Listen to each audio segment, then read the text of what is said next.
매년 이맘때만 되면 이 오뚜기 어디론가 떠나고 싶어 몸이 근질근질해서 오직게 구글을 서치하던 중 짜잔, 이런 장면을 발견. 마치 천상의 세계로 온 것과 같은 황홀감에 어디 붙어 있나 구글을 서치해봤더니 저 볼리비아라는 나라의 한쪽 구석에 붙어 있어. 저기 저 지도에 보이는 하얀 점이 그곳인데, 그런 것 같으면 지난번 남미 그룹 투어 때 다녀온 잉카 문명의 사실 마추픽추와 이과수 폭포, 그곳을 다녔을 때 들려왔으면 좋겠는데 여행사 측에서 그것은 오지라서 가기 번거롭다고 빼놓은 모양. 아니면 지난번 파타고니아 캠핑 트레킹 여행을 갔을 때 돌아온 중도에 들렸어 왔으면 참 편했을 텐데, 이 어떻게 직장에 묶인 몸이라 밖으로 오랫동안 다 돌아다닐 수가 없어서 이번에 다시 또 한 번 여행 계획을 세울 수밖에.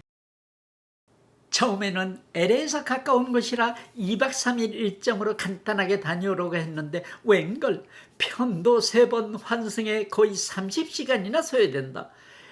왜냐하면 이 볼리비아라는 나라는 개발도상 국가라서 아무리 비싼 비행기라도 2-3번은 갈아타야 된다는 것. 주위에서는 그거 하나 보려고 그 고생을 하나고 비난을 하더라도 이 어떻게 여행 중독이라 일단 뜨고 보자 결심. 이와 같이 한국에서 오더라도 로스앤젤레스에서 2-3번 갈아탈 수밖에 없는 코스. 원래 일정은 LA, 휴스턴, 페루의 리마, 볼리비아의 라파스인데 예정에도 없던 엘살바도르 수도 산살바도르의 불시기착. 깜짝 놀라 알아봤더니 비행기가 배고프다고 가스노로 기착한 듯. 이 남미 비행기들 예측을 불허하니 오시는 분들은 그러려니 하시기를. 그나마 라파즈에 제 시간에 도착하니 감사.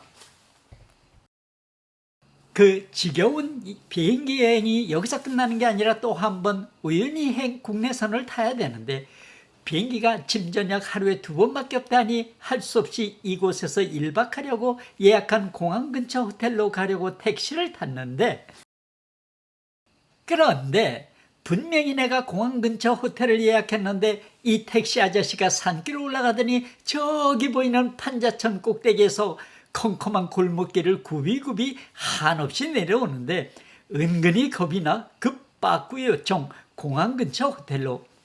남미 여행을 다니다 보면 가는 곳마다 저런 판자촌인데 브라질 리오데자네이로 공항에서 시내 들어가는 길에서 보는 판자촌도 그야말로 장관이었고, 페루의 쿠스코도 그랬으니 지금 우리가 살고 있는 곳에 대한 감사를 생각하지 않을 수 없을 듯.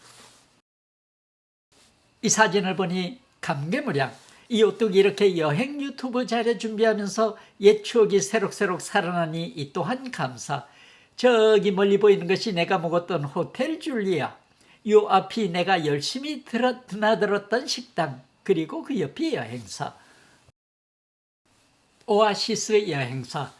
이곳에 오기 전에 서치해보니 가장 인기 있는 여행사. 창밖에 온통 한국어로 된 여행 후기 등이 가득. 그만큼 한국인들이 이 멀고 먼 오지로 온다는 뜻.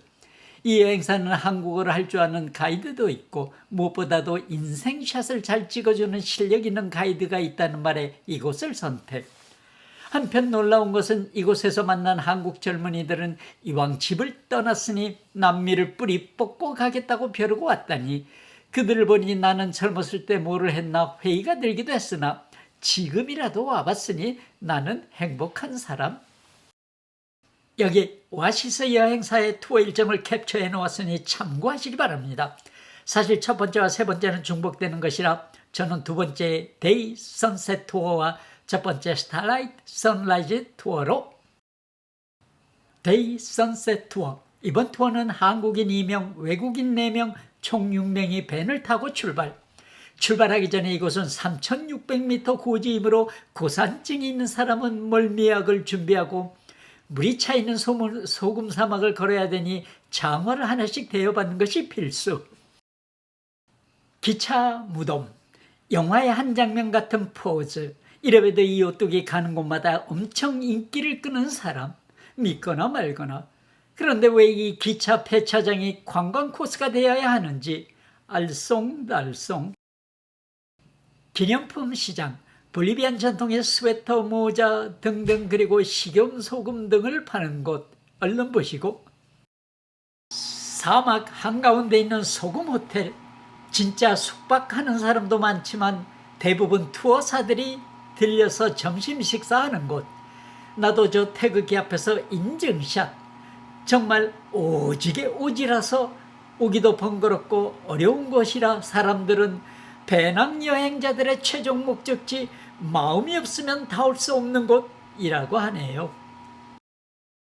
원래 이곳은 건기가 4월부터 11월, 우기가 12월부터 3월인데 제가 온 때가 11월 말이라 우기를 기대했는데 조금 이른 듯.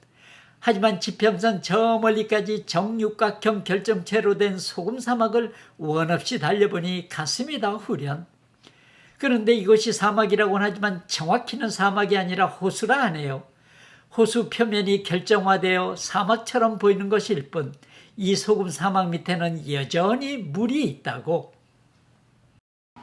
우유니 사막에서의 원근법 사진놀이. 이런 사진을 만들기 위해서는 가이드 아저씨들이 많은 관광객들을 위해 영혼을 탈탈 털어가는 노고가 있기에 가능. 정육각형 소금 사막에서의 다이내믹한 동영상, 저기 저 빨간 샤스의 사나이가 바로 저입니다. 소금 사막 한가운데 있는 잉카와시 선인장, 천여 년 전 한 잉카 부족이 와서 심었다는 선인장들. 그 수령이 수백 년 된 것이며 모양이 각각 특이하네요. 조금 전에 말씀드렸듯이 아직 우기에 접어들지 않아 이 메마르고 광활한 소금 사막에서 조금이나마 물이 고여있는 것을 찾으려고 가이드분들이 여기저기 무전 연락하시더니 달리고 달리다 이곳에 도착. 비가 조금밖에 안 와 물이 다 안 차서 여기저기 소금 덩어리가 둥둥 떠다니니 그 화사한 유운의 환상이 깨지는 순간, 그러나 아무리 여행 전에 일기예보를 정확히 알아보고 날짜를 잡는다 하더라도 오차가 생길 수밖에 없으니 날씨는 내 맘대로 못하여라. 꽝 대신 닭이라고 소금이 둥둥 떠다니는 웃기는 시츄에이션이라도 감지덕지하고 아름다운 석양을 배경으로 인증샷. 자, 우유니 사막하면 이 캡처 사진처럼 이 세상 그 어느 곳보다 가장 많은 별을 볼 수 있으며 이 소금 사막 물에 반영되는 별빛들에 둘러싸여 보면 마치 우주 공간에 들어간 것 같은 황홀감을 느꼈을 텐데, 아쉽게도 우리가 간 날은 구름이 많아서 많은 별을 볼 수는 없었지만 팀원들의 전문 카메라로 나름 멋진 포즈의 사진을 확보. 포즈는 멋있었지만 이 스타라이트 투어는 새벽 3시에 일어나 4시간 동안이나 추운 데서 이런 사진들을 찍느라고 엄청 고생. 그 추운 데서 사진 찍으러 밖으로만 돌아다니는 젊은이들을 보니 세대 차이를 느끼기도. 에그. 핸드폰을 이용한 팀원들과의 설정샷. 선라이즈. 말 그대로 하늘과 땅이 구분이 안 되는 환영 속을 걸으며 내가 어디서 왔다가 어디로 가는 건지, 하늘을 둥둥 떠다니는 듯한 이곳에서 도란도란 이야기를 나누는 것도 멋져 보이기는 한데 추워요.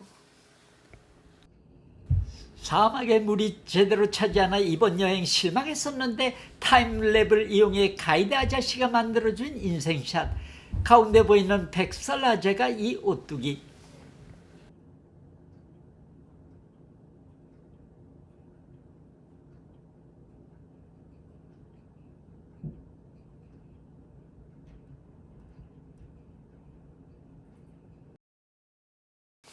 이 오지 우유니 여행의 최적 날씨를 찾기가 어렵다고 하는 게 사진에서 보는 것처럼 비가 조금 내리면 앞에 보이는 것처럼 바닥이 다 드러나 보여 아름답지 못하고 적당히 두껍게 빗물이 차주어야 하는데 그 비율을 어떻게 맞춰야 될지.